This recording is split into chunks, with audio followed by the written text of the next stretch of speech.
আচ্ছা, তো ফ্রেনেল ডিফ্রাকশনে আমরা আগের দিন দেখলাম যে সোর্স কিংবা স্ক্রিন যে কেউ ফাইনাইট ডিস্টেন্সে থাকতে পারে। নিয়ার ফিল্ড, নিয়ার ফিল্ড, এবার নিয়ার বলতে লোকে মনে হতে পারে কত নিয়ার। নিয়ার মানে এই যে capital D much much larger than D, small D, এইটা হোল্ড করে না, ডাজ নট হোল্ড। সবকিছুরই তোর কাছে মানে কত কাছে, দূরে মানে কত দূরে। অ্যাটমের ক্ষেত্রে নিউক্লিয়াসের ইলেকট্রন নিউক্লিয়াসের খুব বেশি কাছে, ঠিক আছে। এবারে কাছে দূরেটা তো রিলেটিভ ব্যাপার। ব্যাপার হলো এই যে আমরা লার্জ ডিস্টেন্সে যেমনটা ধরে থাকি ক্যাপিটাল ডি মাছ মাছ গ্রেটার দেন স্মল ডি, সুতরাং সবই পুরো ব্যাপারটাই ওয়ান ডাইমেনশনাল, এবং সুপারপজিশন গুলো হচ্ছে কোলিনিয়ার সুপারপজিশন। এটা পুরোটাই ফার ফিল্ডের ক্ষেত্রে। আর যদি এগুলো কোনোটাই হোল্ড না করে then it is near field. Near ফিল্ডের ক্ষেত্রে অন্য টেকনোলজি অ্যাপ্লাই করতে হয়েছে, সেটা হচ্ছে একটা প্লেন ওয়েভের ক্ষেত্রেই বলছি। প্রথমে একটা প্লেন ওয়েভ ফ্রন্ট, সেটাকে ছোট ছোট এরিয়াতে ভাগ করে নিলাম, যেখান থেকে যখন ওয়েভ এসে পৌঁছায় একটা পয়েন্টে, এখান থেকে যে ওয়েভগুলো পৌঁছাবে আর তার পরের এরিয়া থেকে যে ওয়েভগুলো পৌঁছাবে তাদের মধ্যে পাই ফেজ ডিফারেন্স থাকবে, বা λ/2 পাথ ডিফারেন্স থাকবে। অর্থাৎ এটা যদি বি হয় তাহলে এটা হবে বি প্লাস λ/2, এবং তারপরেরটা হবে সো অন সো ফর্থ, λ/2 করে করে বাড়বে। ওকে, আচ্ছা, এরপর আমরা এরিয়া ক্যালকুলেট করেছিলাম, area of mth half period zone, যেটা পেয়েছিলাম pi B lambda plus 2m minus 1 pi lambda square by 4। যেখানে ল্যামডা স্কোয়ারটা খুব ছোট, তাহলে প্রত্যেকটারই এরিয়া অলমোস্ট কনস্ট্যান্ট, যেহেতু কনস্ট্যান্ট তাই they perfectly cancel out each আদার।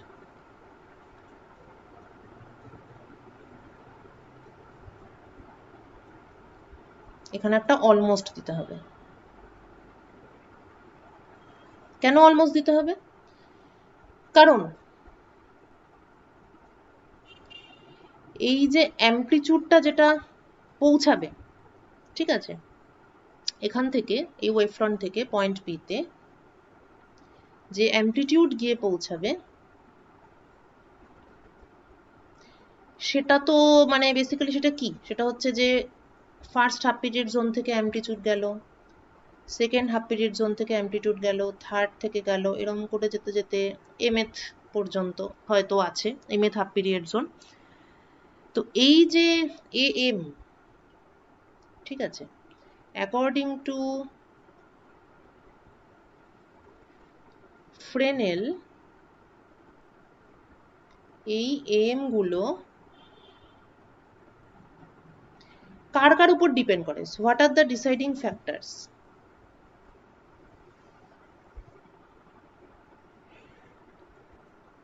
প্রথমত একটা তো আগেই বললাম এম বার করার সময়, যে অবভিয়াসলি যেহেতু প্রত্যেকটা পয়েন্টই একটা সোর্স হিসাবে কাজ করে, তাহলে অবশ্যই এম এর উপর ডিপেন্ড করবে। M area of the half period zone যত বড় হবে বা ছোট হবে সেই অনুযায়ী অ্যামপ্লিটিউড বড় হবে বা ছোট হবে, এক নম্বর। দু নম্বর কিসের উপর ডিপেন্ড করবে? অবশ্যই অবশ্যই সমস্ত অ্যামপ্লিটিউড ডিস্টেন্সের সঙ্গে ব্যস্তানুপাতিকভাবে ফল করে, যার জন্য সমস্ত ইন্টেন্সিটি ডিস্টেন্সের সঙ্গে স্কোয়ারে ফল করে। তো এটা তো একটা ফান্ডামেন্টাল রুল, তো এখানেও সেটা ভ্যালিড হবে। তাহলে অ্যামপ্লিটিউড এই ডিএম মানে হচ্ছে dm is the distance of p from mth zone, ঠিক আছে, এই দূরত্বটা জোন থেকে পি এর ডিস্টেন্স, তার সঙ্গে যেটা ন্যাচারালি ফল করার কথা সেইটা। 3 নম্বর হচ্ছে অ্যাঙ্গেল। ঠিক আছে, কেননা মানে আমার তো এটা প্লেন ওয়েভ ফ্রন্ট, তাহলে ওয়েভ ভেক্টর গুলো এই দিকে আছে, কে ওয়েভ ভেক্টর যেটা এই দিকে আছে, কিন্তু ইন্টেন্সিটি আমি তো এখানে দেখছি, তাহলে এটা তো পরিষ্কার যে যেটা মানে একদম সেন্টার থেকে যে আমার ওয়েভটা আসছে সেটা যেমন ওয়েভ ভেক্টরটা এটার দিকেই পয়েন্ট করে আছে, কিন্তু এখান থেকে সাপোজ যে ওয়েভ ভেক্টর আসছে সেটার ক্ষেত্রে কি সমস্যা, সেটার ক্ষেত্রে সমস্যা এই যে এটার ওয়েভ ভেক্টরটাও এই দিকে পয়েন্ট করে আছে, কিন্তু আমি ইন্টেন্সিটি দেখছি কোথায়, একটা অ্যাঙ্গেলে দেখছি, আমি ইন্টেন্সিটি দেখছি একটা অ্যাঙ্গেলে, তাহলে অটোমেটিক্যালি আমি কি পাচ্ছি, আমি একটা কম্পোনেন্ট পাচ্ছি। লাইটের সঙ্গে সোজাসুজি আমি দাঁড়িয়ে নেই, আমি একটা অ্যাঙ্গেলে দাঁড়িয়ে আছি, কম্পোনেন্টটা কি, এটা যদি থিটা হয় তাহলে এই মানে থিটা এম, তাহলে পি থেকে আমি হাফ পিরিয়ড জোন পর্যন্ত দাগ টানবো সেন্ট্রাল লাইনের সঙ্গে, সেটার যে অ্যাঙ্গেল সেটা থিটা এম, তাহলে অবভিয়াসলি থিটা এম এর উপরেও ব্যাপারটা ডিপেন্ড করবে কোন অ্যাঙ্গেলে আমি অবজার্ভ করছি, এবং অবশ্যই নিশ্চয়ই মানে এটা ফ্রম মানে আমাদের ইনটুইশন বা আমরা এক্সপেক্ট করব যে ব্রাইটনেস নিশ্চয়ই সোজাসুজি দাঁড়িয়ে থাকলেই সব থেকে বেশি হবে, তাহলে brightness maximum in the forward direction, অর্থাৎ একটা যদি ফাংশন আমি ডিফাইন করি, আমি যদি এই অ্যাঙ্গেল বেসড একটা ফাংশন ডিফাইন করি তাহলে সেই ফাংশনটা must be 1 for theta m equal to 0, মানে একদম সেন্ট্রাল যে হাফ পিরিয়ড জোনটা সেটা সোজাসুজি দিকে থিটা এম 0, ব্রাইটনেস সবচেয়ে বেশি হওয়া উচিত। আর যখন থিটা এম 90 ডিগ্রির দিকে যাবে,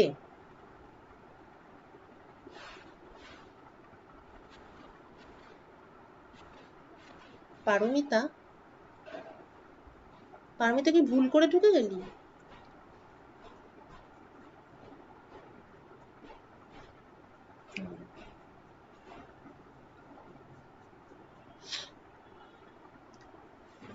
হ্যাঁ, তো থিটা এম যখন 90 ডিগ্রির দিকে যাবে, 90 ডিগ্রির দিকে থিটা এম যাচ্ছে মানে বুঝতে পারছি যে এই জোনটা কখন 90 ডিগ্রিতে যাবে, এটা এরকম একটা ওয়েভ ফ্রন্ট আছে, আমার পয়েন্ট পি থেকে, সরি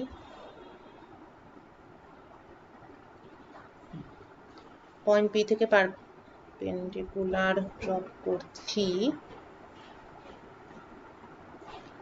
আর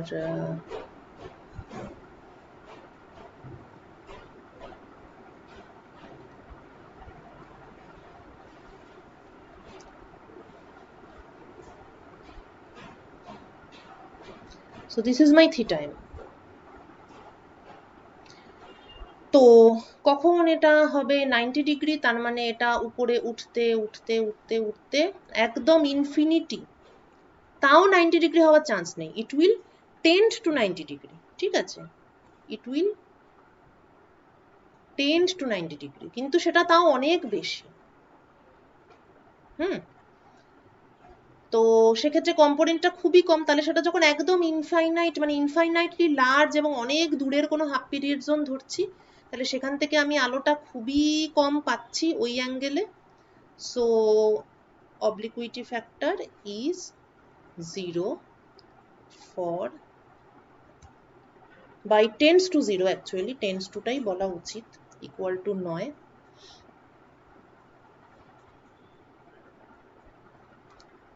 তাহলে obliquity factor এমন ভাবে ডিফাইন করতে হবে যাতে এটা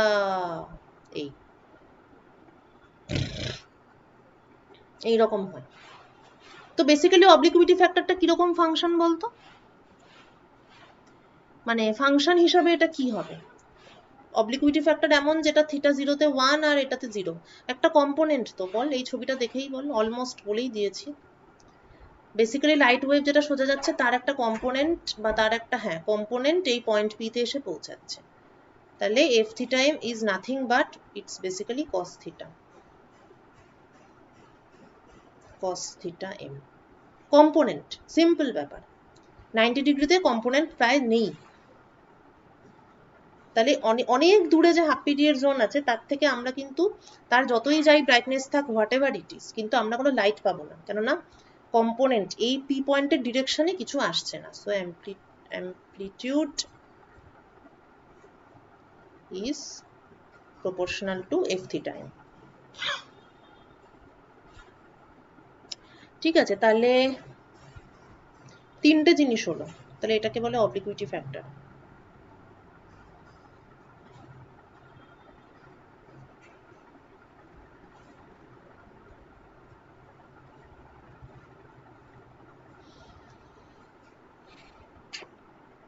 ঠিক আছে, তাহলে তিনটে জিনিস হলো, m by dm into f theta m. কিন্তু এম আমাদের কি ছিল? পাই বি ল্যামডা,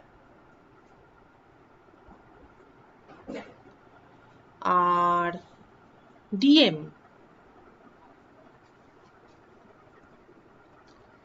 ডিএমটা কি? এই ডিস্টেন্সটা। এবার আমি যদি খুব দূরে না যাই, মানে ধর প্রথম 100টা হাফ পিরিয়ড জোন, এবার একটা জিনিস একটু জাস্ট ভাব যে আমার হাফ পিরিয়ড জোন আমি কনস্ট্রাক্ট করছি সেটা মানে কিভাবে, প্রথমটা তো বি, তারপর একটা বি প্লাস ল্যামডা বাই 2। হ্যাঁ, তো ল্যামডা তো wave length, lambda is very small, this is b, this is হয়তো বি প্লাস 3 ল্যামডা বাই 2। এখন ল্যামডা তো খুবই ছোট, ফলে হাফ পিরিয়ড জোনের সাইজ কিন্তু বেসিক্যালি ভেরি স্মল।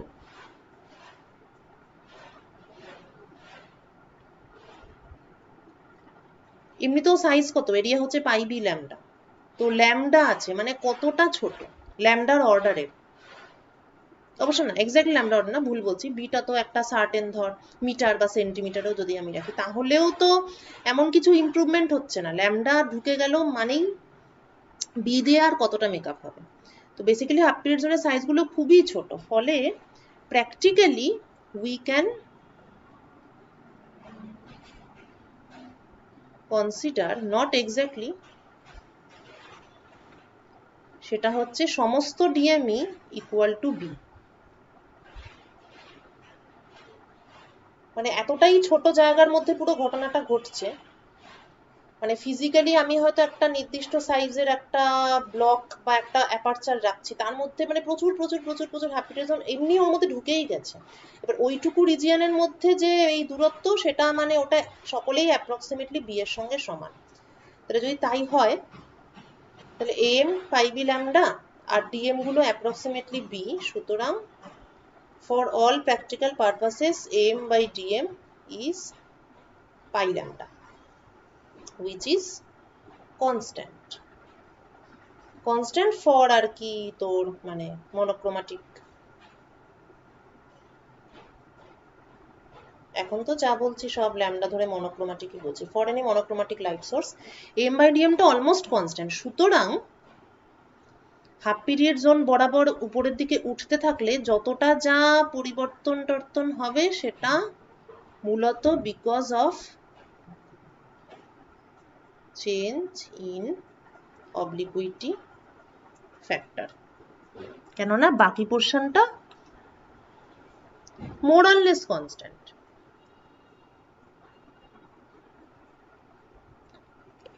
ঠিক আছে, এইবার আমরা এখন এখানে যখন এটা লিখেছিলাম,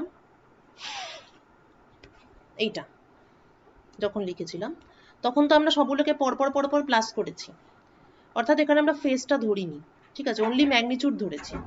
কিন্তু আমাকে এবার অ্যাকচুয়াল কমপ্লেক্স ডিস্টারবেন্স যদি পেতে হয় তাহলে আমাকে ফেজটা কনসিডার করতে হবে, কেননা প্রত্যেকটা হাফ পিরিয়ড জোন তারা হচ্ছে out of phase with its neighbour,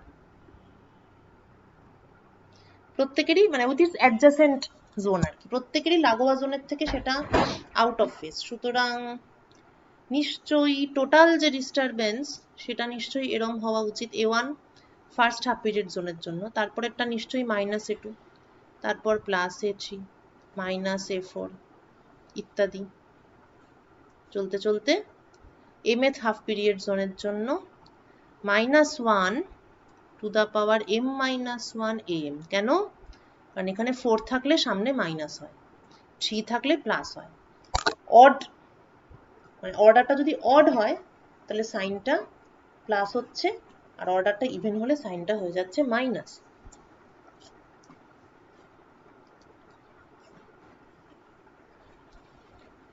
এটা হচ্ছে আমার অ্যাকচুয়াল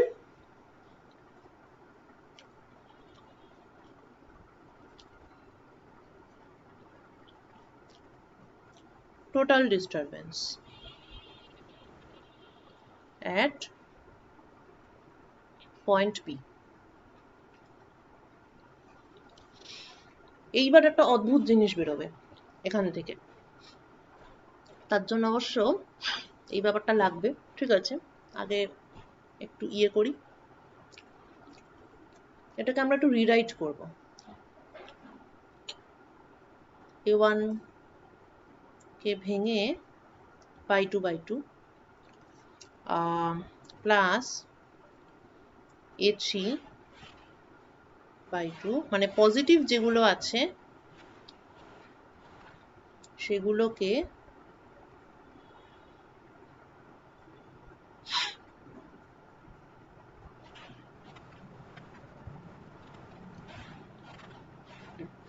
এরকম হাফ হাফ করে লিখবো আর মাইনাস গুলোকে মাইনাসই রাখবো করে। আচ্ছা, এখানে দুরকম হবে। আচ্ছা ঠিক আছে, এরকম করে লিখলাম। তারপর আমরা কি করব এবার ভালো করে দেখ। A1/2 আর A3/2 এটা একসঙ্গে করব, A3/2 আর A5/2 এটাকে একসঙ্গে লিখব, দিয়ে ব্যাপারটা এরকম হবে A1/2 এটা একটা টার্ম, A1 প্লাস A3/2 এটা একটা টার্ম, -A2। ঠিক আছে, এটাকে একসঙ্গে লিখছি। কেন লিখছি সেটা একটু পরেই বুঝতে পারবি। প্লাস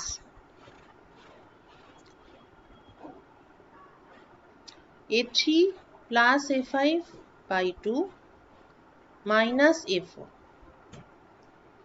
তার মানে কি এখানে আমি একটা গ্রুপিং করছি, A1 A2 A3 এই তিনটের কন্ট্রিবিউশন নিয়ে একটা গ্রুপিং হলো, A3 A4 A5 এই তিনটের কন্ট্রিবিউশন নিয়ে একটা গ্রুপিং হলো। গ্রুপিংটা কিরকম হলো না, A1 মানে ফার্স্ট হাফ পিরিয়ড জোন আর থার্ড হাফ পিরিয়ড জোনের অ্যাভারেজ, তার থেকে মাঝেরটা বাদ দিচ্ছি। থার্ড এবং ফিফথের যে অ্যাভারেজ তার থেকে মাঝেরটা বাদ দিচ্ছি। তাই এরম চলতে চলতে এবার এখানে দুটো কেস হবে। একদম শেষে, কারণ এটা 2 ইভেন 4 ইভেন, তাহলে m যদি ইভেন হয়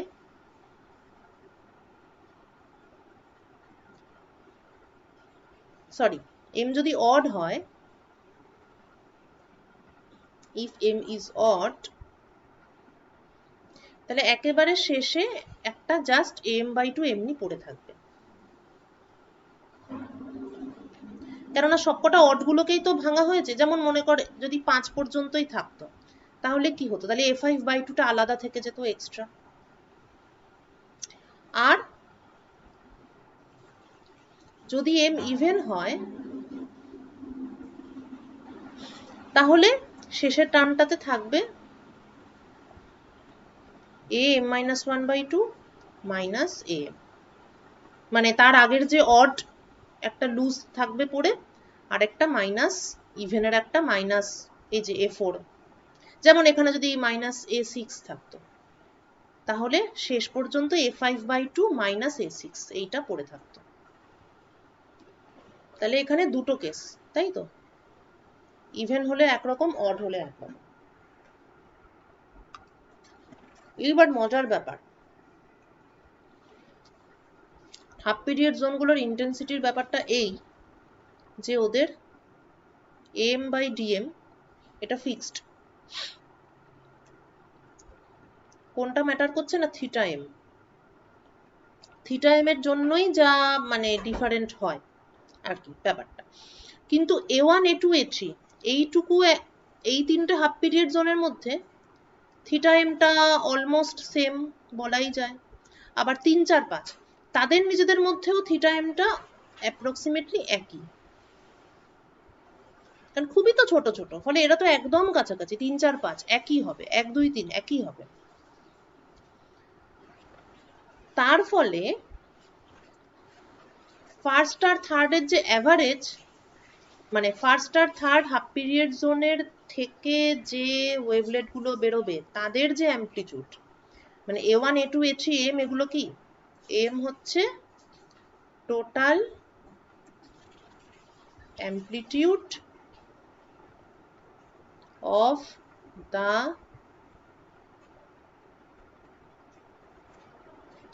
secondary wavelets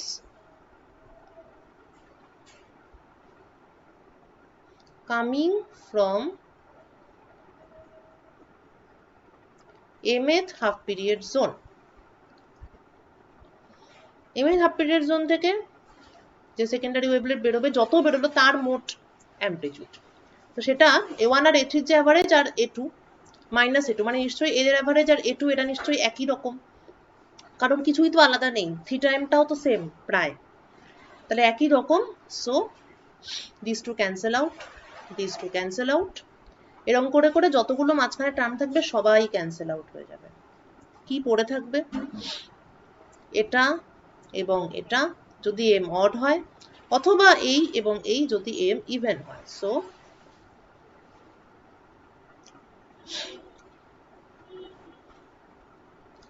total disturbance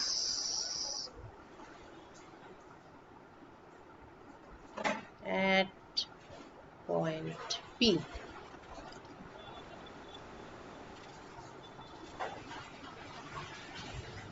a1/2 plus am/2 যদি m odd হয়, a1/2 plus am minus 1/2 minus m যদি m ইভেন হয়।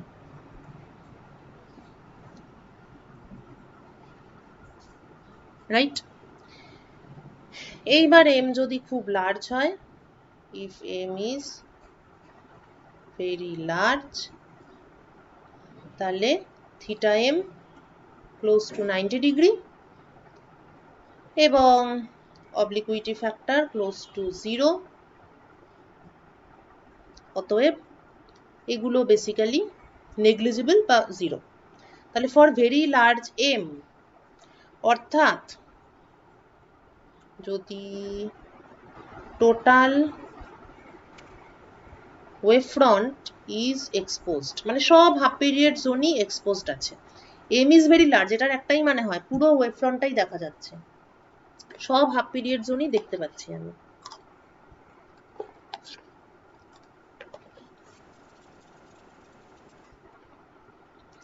দেন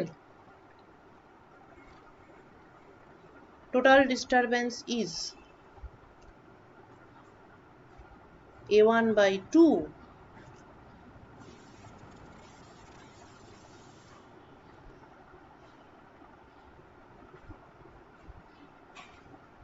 এই রেজাল্টটা কার কার অদ্ভুত বলে মনে হচ্ছে? মানে রেজাল্টটা দেখে কে কে সারপ্রাইজড হয়েছিস?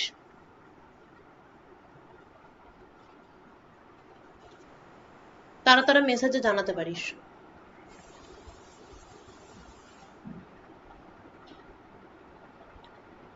মানে রেজাল্টটা দেখে কি কারোর কিছু অদ্ভুত বলে মনে হচ্ছে, মানে একটা আশ্চর্য একটা ব্যাপার, নাকি সেরকম কিছু মনে হচ্ছে না? হ্যাঁ অবশ্যই, আচ্ছা, হ্যাঁ, কেন মনে কারণ গড় নেই, হ্যাঁ বল।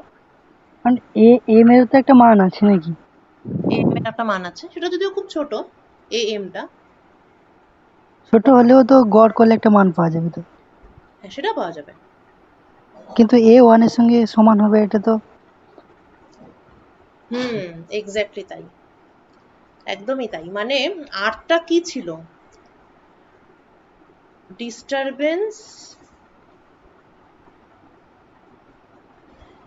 ডিউ টু অল, মানে কি বলবো, মানে টোটাল ওয়েভ ফ্রন্ট।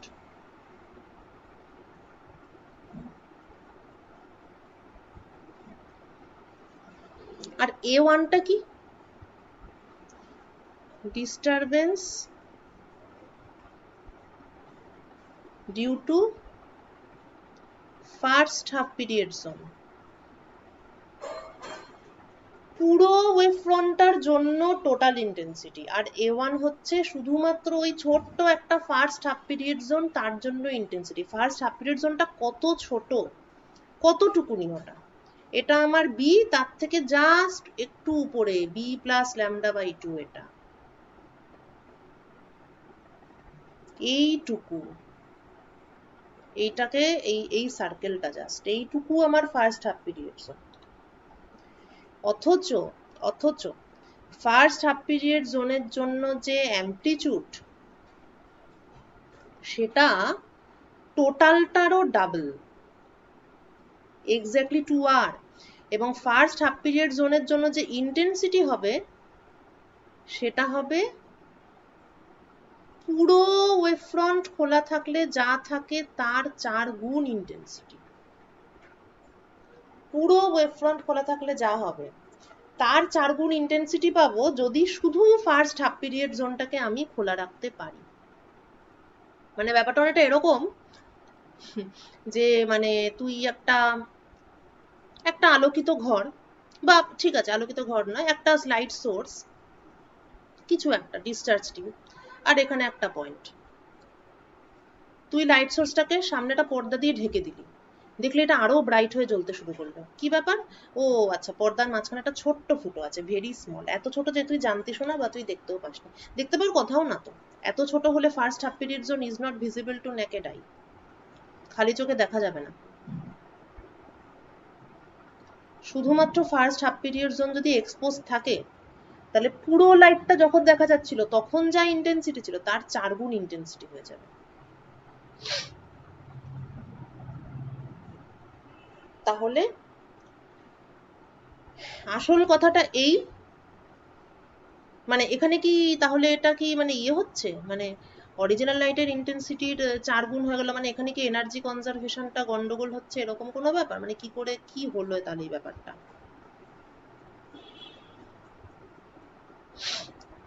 আসলে সবাই তো সবাইকে ক্যান্সেল আউট করে দেয়, মানে এটা কিন্তু হাফ পিরিয়ড জোনের ইয়ে দিয়ে না ভাবলে পরে এই ব্যাপারটা আমরা কোনোদিন মাথাতেই ঢুকতো না, যেটা আবার হলো কি করে। আসলে সবাই সবাইকে ক্যান্সেল আউট করে দেয়, ক্যান্সেল ট্যান্সেল হয়েই আমরা যেটা পাই সেটাকেই আমরা টোটাল ইন্টেন্সিটি বলি। এইটাই হচ্ছে আসল কথা। মানে একটা এত বড় ওয়েভ ফ্রন্ট, এই যে একটা এত বড় একটা লাইট ওয়েভ ফ্রন্ট, প্রত্যেকটা পয়েন্ট থেকেই তো বেরোচ্ছে আমার লাইট, কিন্তু কি সবাই সবাইকে ক্যান্সেল আউট করে দিচ্ছে, আবার এরকম এরকম, আবার ক্যান্সেল আউট। তো আমি যদি পুরো ক্যান্সেলেশন প্রসেসটাকেই ক্যান্সেল করে দিই, এই সবাইকে আমি পুরো বাদ দিয়ে দিই, তাহলে পড়ে থাকছে শুধু মাঝেরটা, এবং তাকে ক্যান্সেল করার কেউ নেই। তো ক্যান্সেল করার কেউ না থাকার ফলে কি হলো, একেবারে অ্যামপ্লিচিউড হয়ে গেল ডাবল। পুরো পুরো সোর্সটার জন্য আমি অ্যামপ্লিচিউড পাচ্ছিলাম এই, আর কেউ ক্যান্সেল করার নেই বলে অ্যামপ্লিচিউড পুরো ডাবল হয়ে গেল, তার ফলে ইন্টেন্সিটি 4 গুণ হয়ে গেল।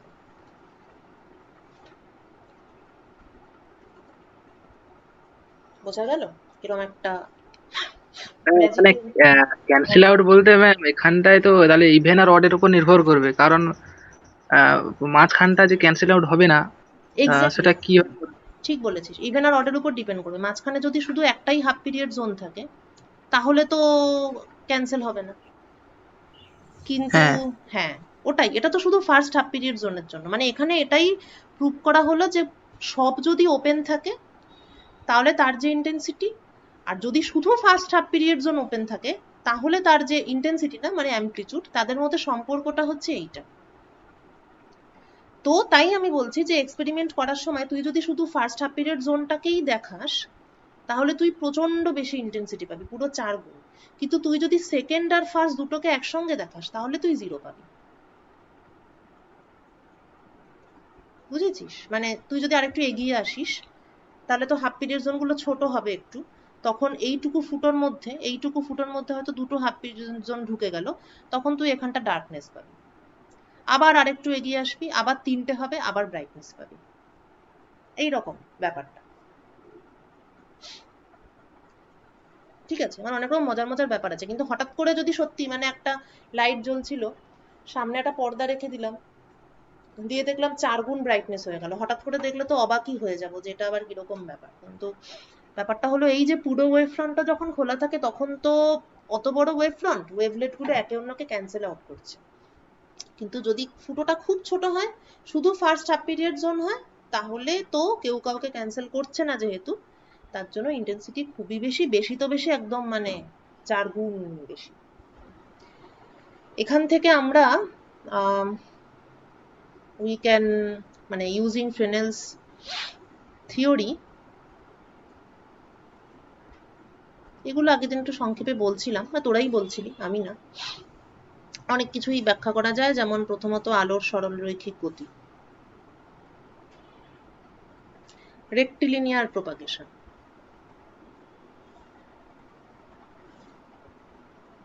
আলো সরলরেখায় চলে, গল্পটা দিয়ে কি ব্যাখ্যা করা হয় বা কি ব্যাখ্যা করা যায়?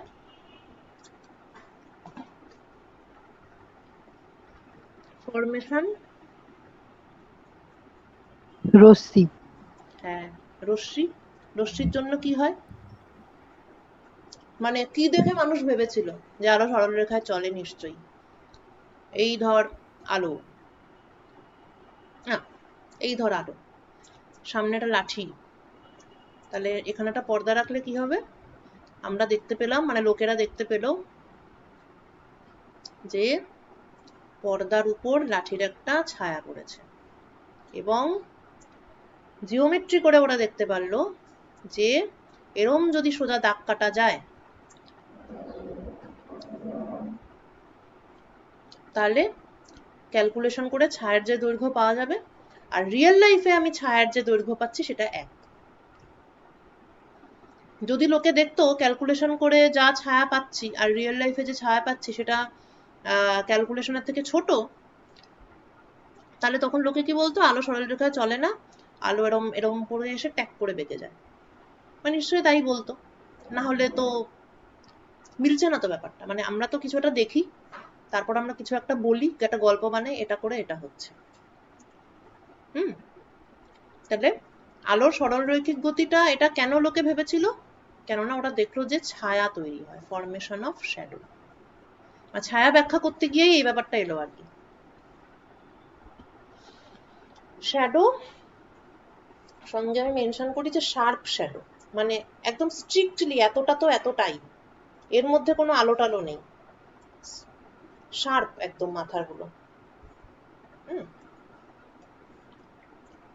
কিন্তু এবার এখন তো আমরা দেখলাম যে না, ব্যাপারটা ওরকমও নয়, যারা রেখা বরাবর গড় গড় করে চলে গেল। আমরা এখন দেখছি ওয়েভ হয়, ছড়িয়ে পড়ে, কি হয়, সুপার পজিশন হয়, মানে প্রচুর কিছু ঘটনা। এই ঘটনার লাইটে আমি কিভাবে ফরমেশন অফ শ্যাডো এটাকে এক্সপ্লেন করতে কিভাবে পারি? তাহলে ছায়া একটা বানাই, তাহলে একটা ইয়ে করি,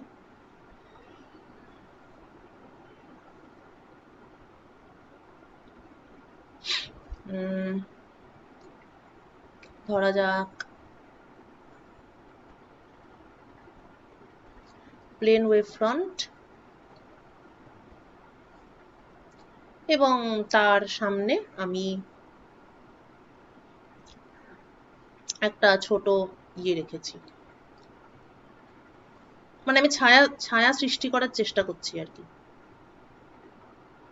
হ্যাঁ, একটা ছোট ডিস্ক রেখেছি।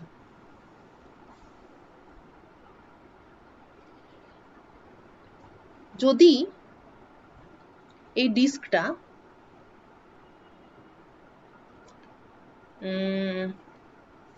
শুধুমাত্র if it covers a portion of first half period zone, ধরা যাক এই ডিস্কটা এতটাই ছোট, মানে এবার আমি ডিস্কটাকে আস্তে আস্তে সাইজে বাড়াবো, ঠিক আছে? তো ধরা যাক প্রথমে ডিস্কটা এতটাই ছোট, মানে খুবই ছোট, ছোট্ট, যাতে করে কি ফার্স্ট হাফ পিরিয়ড জোনটাও পুরোটা ঢাকা পড়েনি, একটা অংশ ঢাকা পড়েছে। তাহলে তার মানে কি? তার মানে টোটাল ওয়েভ ফ্রন্টটাই বেসিক্যালি ওপেন। তাহলে টোটাল অ্যামপ্লিটিউড এটা কি হবে? a1/2 এবং ইন্টেন্সিটি হবে a1/2 হোল স্কোয়ার।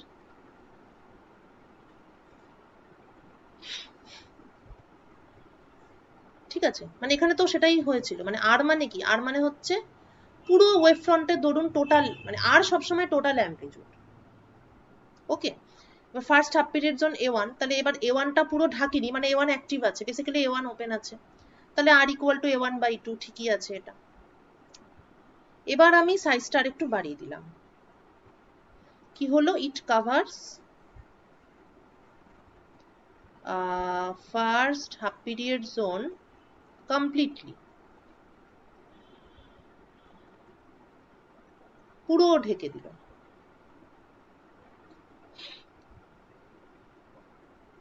তাহলে এখন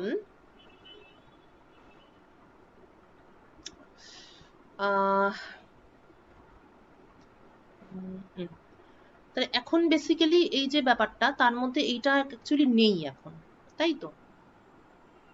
এটা এখন নেই, ফার্স্ট হাফের জনকে পুরো ঢেকে দিয়েছে, তাহলে এখন এই ব্যাপারটা নেই। তাহলে অ্যাজ ইফ কাউন্টিংটা 2 নম্বর থেকেই শুরু হচ্ছে আর কি।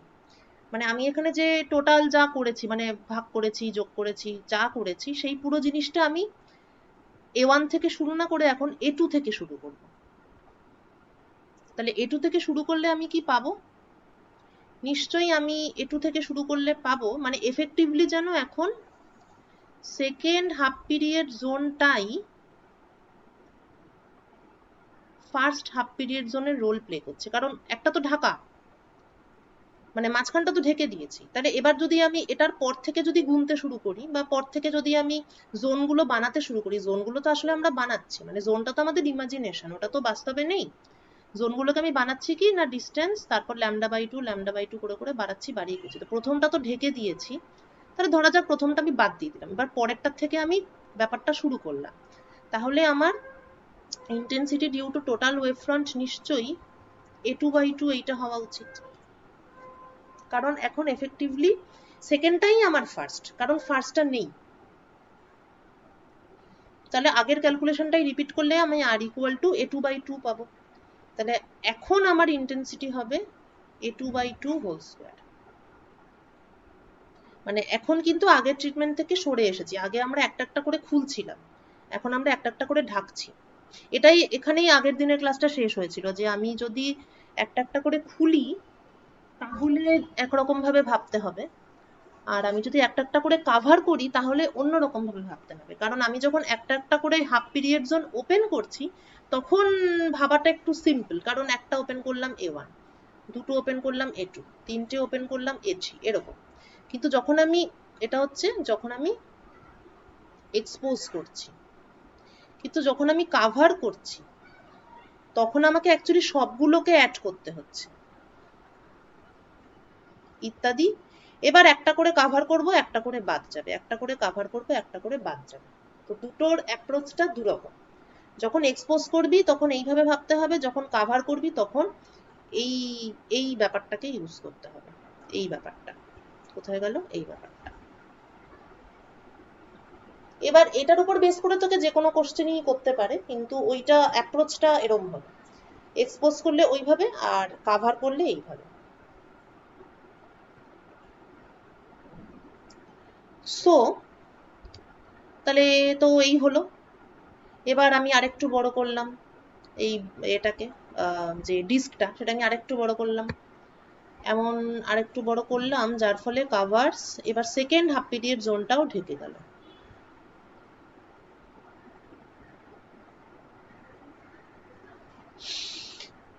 তাহলে এখন কি হলো, থার্ড হাফ পিরিয়ড জোনটা থেকেই এখন পুরো ক্যালকুলেশনটা শুরু হলো। মানে এখানে এবার এটাও বাদ বাদ, এবার A3 A4 এখান থেকে পুরো জিনিসটা শুরু, মানে এখান থেকে শুরু হচ্ছে A3/2, এবার এখান থেকে পুরো সিরিজটা আবার।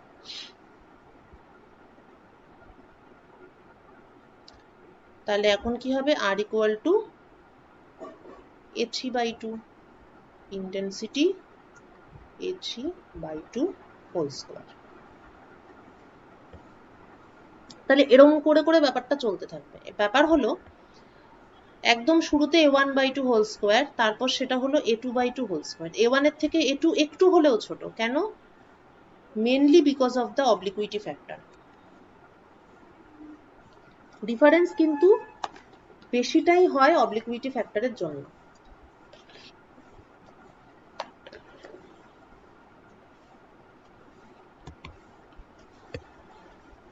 এখান থেকে এটা আরেকটু ছোট হলো অবলিকুইটি ফ্যাক্টরের জন্য।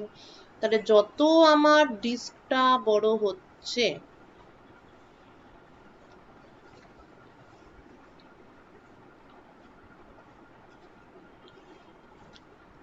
more and more half period zone covered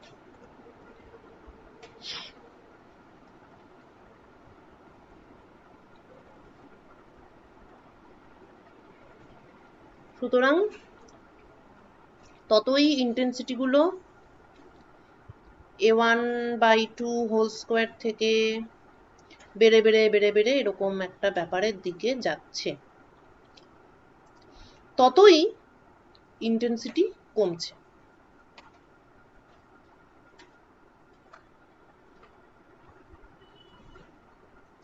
যত ডিস্কের সাইজ বড় হচ্ছে ইন্টেন্সিটি তত কমছে। কমতে কমতে ডিস্কটা যদি সাফিসিয়েন্টলি লার্জ হয়, সাফিসিয়েন্টলি লার্জ মানে কিরকম, so that it covers large number of half period zones। আমরা আগেই দেখেছি m যখন লার্জ অর্থাৎ থিটা m যদি 90 ডিগ্রির কাছাকাছি হয়, অবলিকুইটি ফ্যাক্টর 0 এর কাছাকাছি। তাহলে যদি যথেষ্ট বেশি সংখ্যক হাফ পিরিয়ড জোন কভার করে ফেলে, তাহলে কোনো লাইটই থাকবে না, ইন্টেন্সিটি 0, অর্থাৎ শ্যাডো।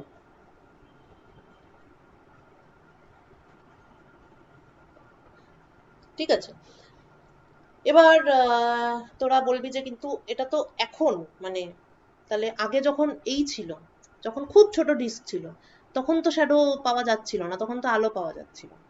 যখন যথেষ্ট বড় তখন গিয়ে আমি শ্যাডো পেলাম, তাহলে কি করে ছায়া তৈরি হচ্ছে, ব্যাপারটা কি করে হলো?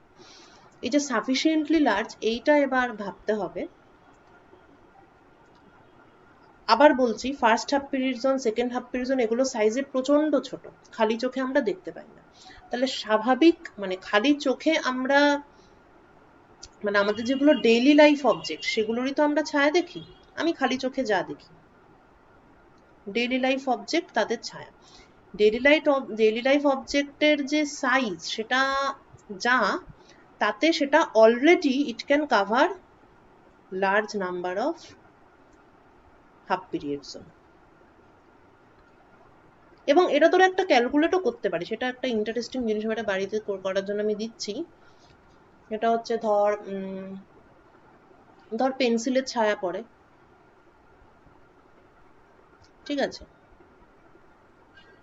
এবার তোরা তো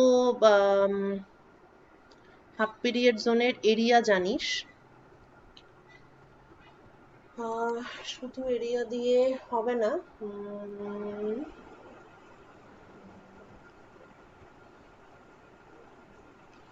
হাফ পিরিয়ড জোনের কি লাগবে, হাফ পিরিয়ড জোনের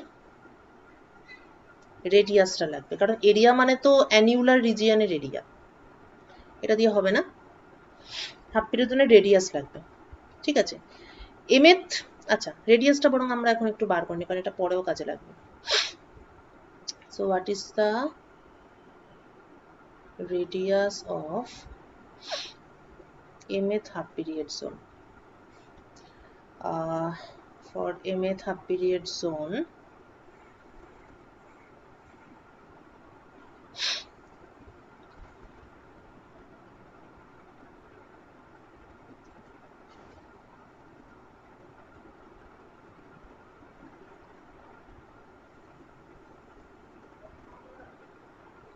এটা সেন্ট্রাল পয়েন্ট, এটা বি ডিস্টেন্স,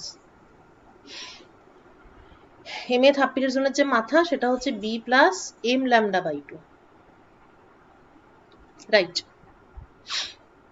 আর তাহলে ওর রেডিয়াস কত হবে, rm square plus b square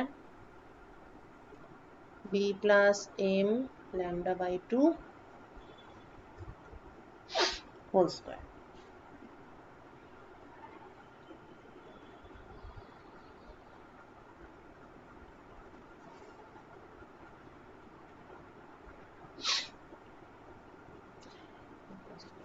B 2b plus m lambda by 2 m lambda by 2 m lambda, আর একটা টার্ম তো ল্যামডা স্কয়ার, ওটাকে আমরা নেগলেক্ট করছি। rm square equal to bm lambda, বা rm হচ্ছে square root of bm lambda.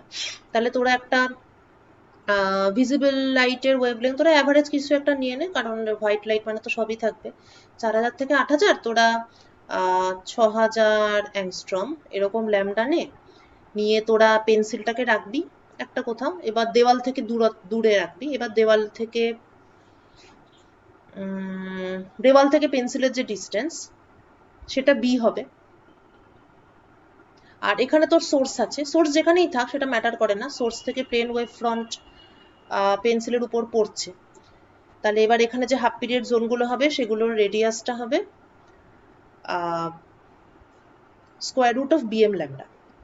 Now পেন্সিলের size তোরা জানিস, আচ্ছা পেন্সিলটাকে এভাবে না ধরে এরম ভাবে ধর, পেন্সিলটাকে লম্বালম্বি ধর, তাহলে একটা সার্কুলার একটা শ্যাডো পাওয়া যাবে পর্দার উপর। আর এখানে ধরে নে একটা প্লেন ওয়েভ ফ্রন্ট, ঠিক আছে। তাহলে পেন্সিলের রেডিয়াসটা তোরা মাপতে পারবি, পেন্সিলের একটা রেডিয়াস থাকবে, তো তোরা এটা হিসাব করবি যে পেন্সিলের যে রেডিয়াস আর সেটা মাপবি। আর হাফ পিরিয়ড জোনের তো এটা ফর্মুলা আমরা জেনে গেলাম, এবার বি মাপতে পারবি আর ল্যামডাটা বলে দিলাম এইটা ধরবি। তাহলে এবার হিসাব করবি যে কতগুলো হাফ পিরিয়ড জোন পেন্সিলের ওইটুকুর মধ্যে ঢুকে আছে। এই এমটা বার করলেই তোরা বুঝতে পেরে যাবি যে রিয়েল লাইফে আমরা যে ধরনের অবজেক্টের ছায়া দেখি তারা already cover large number of half period Jones. সেই জন্যই আমরা জিরো ইন্টেন্সিটি পাই এবং সেটাকেই আমরা শ্যাডো বলি। তাহলে ফ্রেনেলের হাফ পিরিয়ড জোন স্কিমের সঙ্গে এই রেক্টিলিনিয়ার প্রপাগেশন অফ লাইট এই ব্যাপারটা মানে একদমই সামঞ্জস্যপূর্ণ, একদম খাপে খাপ। ঠিক আছে, আজকে এই ক্লাসটা এই অবধি থাক। আর আমরা এর আগের দিন এইটা পড়েছিলাম, কি পড়েছিলাম আমরা, অ্যাপারচারটা পড়েছিলাম, সার্কুলার অ্যাপারচার ফুটো। আর এখন আমরা পড়লাম রেক্টিলিনিয়ার প্রপাগেশন অফ লাইট। এবার রেক্টিলিনিয়ার প্রপাগেশন অফ লাইট আর circular disc in the path of light, এটা লজিক একই রকম। সেই হাফ পিরিয়ড জোন ঢাকা পড়ছে A1/2, A2/2, A3/2 এবং বিভিন্ন পয়েন্ট যত আমি এগিয়ে আসছি ডিস্কের দিকে তত আমি কাছে আসছি, আমার হাফ পিরিয়ড জোনের সাইজটা ছোট হচ্ছে, বেশি বেশি হাফ পিরিয়ড জোন ঢুকছে। এটা একই রকম, একই লজিক। ঠিক আছে, তাহলে এইগুলো আমাদের হয়ে গেল। এর পরের ক্লাসে আমরা জোন প্লেট পড়বো। জোন প্লেটটা একটা খুব মজার জিনিস এবং সেখানে এই জিনিসটা কাজে লাগবে। এই যে RM square proportional to M। এমটা কি? এমটা হচ্ছে নাম্বারস, রাইট? 1 2 3 এটসেট্রা। তাহলে হাফ পিরিয়ড জোনের যে রেডিয়াস, সেটা এই সমস্ত 1 2 3 এদের স্কোয়ার রুটের সঙ্গে প্রপোর্শনাল হয়। Square root 1, square root 2, square root 3 তার সঙ্গে প্রপোর্শনাল হয়। তাহলে এই রেশিও মেনটেন করে আমি যদি অনেকগুলো সার্কেল আঁকি, তাহলে আমি একটা ফ্রেনেলের হাফ পিরিয়ড জোনের মতো একটা জিনিস আমি তৈরি করতে পারবো, যেটা দিয়ে একটা দারুণ কাজ করা যাবে। সেটা পরের ক্লাসে আমরা ডিসকাস করব। আপাতত তোদের কাজ হচ্ছে এই পর্যন্ত একদম পড়ে ফেলা, পড়ে বুঝতে পারছিস কিনা ওটা দেখবি। জোন প্লেটটা একবার রিডিং দিয়ে রাখতে পারিস, তাহলে বুঝতে সুবিধা হবে পরের ক্লাসে। আর এইটা অবশ্যই করবে, এটা একদম মাস্ট। এটা করে আমাকে জানাবি, যে আমাকে জানাতে পারিস বা গ্রুপেও লিখতে পারিস যে m ইকুয়াল টু কত হলো। এটা করবি। আর আর কিছু আপাতত করতে হবে না, আবার পরের ক্লাসে। পরের ক্লাস মানে হচ্ছে, আচ্ছা দাঁড়া, রবিবার আমি ক্লাস নেব না, আমি এরপর থেকে তোদের ক্লাসগুলো নেব সোমবার আর বুধবার, সোম বুধ শুক্রের মধ্যে যে কোনো দুদিন নেব।